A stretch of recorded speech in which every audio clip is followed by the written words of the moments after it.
Now, behind the political battle to oust Venezuela's President Nicolas Maduro is a deepening economic crisis where food, medicine and even electricity is in short supply. In some areas, the crisis has led to a complete breakdown in law and order. In Venezuela's second largest city, more than 500 shops were ransacked in widespread looting. Our special correspondent Alex Crawford has travelled to Maracaibo to witness the scale of the destruction. It's the gun that rules parts of Venezuela now. This is the only way of stopping looters in Maracaibo. And the vigilantes guarding the shops have orders to shoot to kill if necessary.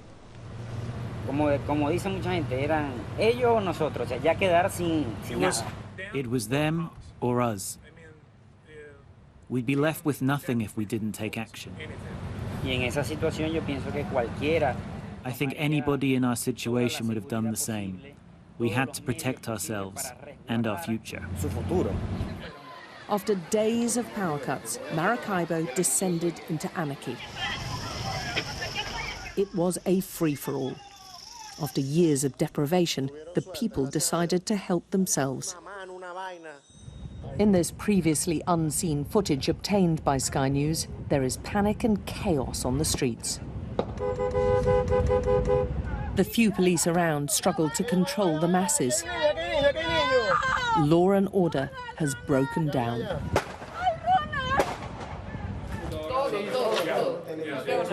Everything. Computers, everything.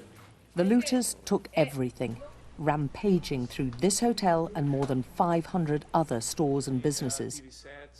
Everything which could be taken was taken.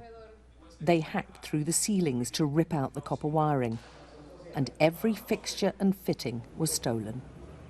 There are 5 floors in this hotel, and they're all like this. Every single room has been torn to shreds. Every ceiling has been brought down. Everything stripped. There's even blood on the walls as they've hacked their way through here using machetes and guns. There are millions of dollars worth of damage just in this hotel alone. This wasn't just about hunger. This was years of pent-up frustration. When they were outside looking, había hachas, machetes, era como un terrorismo, como un ensañamiento, así, una cosa impresionante. Con el rostro cubierto, todos descalzos, con el rostro cubierto. In the orgy of stealing, some of the supermarkets lost every single bit of stock. The food disappeared off all the shelves, but so too did everything else. The scale of the anarchy has stunned the city. Small outlets and big corporations like this soft drinks warehouse were equally targeted. You can see the place has been absolutely stripped of everything. Every single bottle has gone. Our presence disturbed looters still at work, picking over the remains amongst the debris. This is a city still very much on edge. It's tasted lawlessness, and it wouldn't take much to tip it again. Many of the looters don't see themselves as thieves. We persuaded one to talk to us. He lives from hand to mouth, collecting scrap.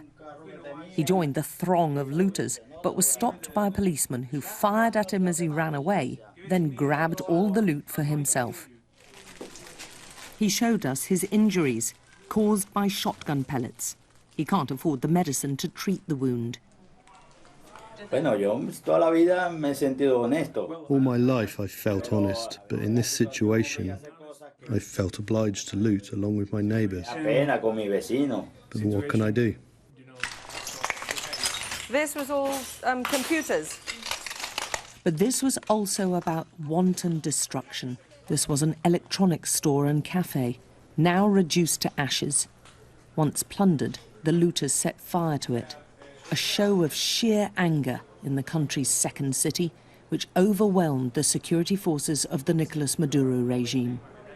Control may have been restored, but for how long? Alex Crawford, Sky News, Maracaibo, Venezuela.